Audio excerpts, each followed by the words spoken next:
let me show you how to assemble our new snowboard training mat. Let's get started.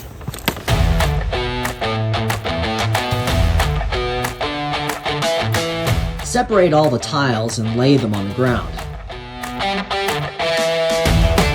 Snap the square tiles together in strips of 6 with all the tabs facing to the right.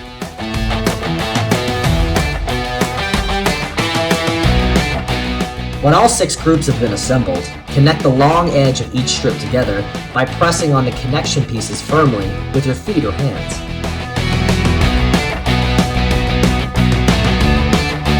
I recommend using your foot. Makes it a lot easier. Complete this step with all the strips, and you'll have a complete square.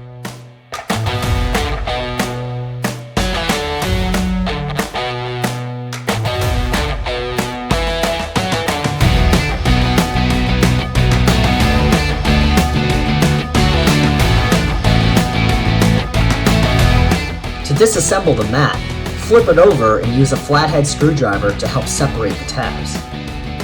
Once you've done this once, it will be easier the second time. For more information, reach out to us. We're here to help.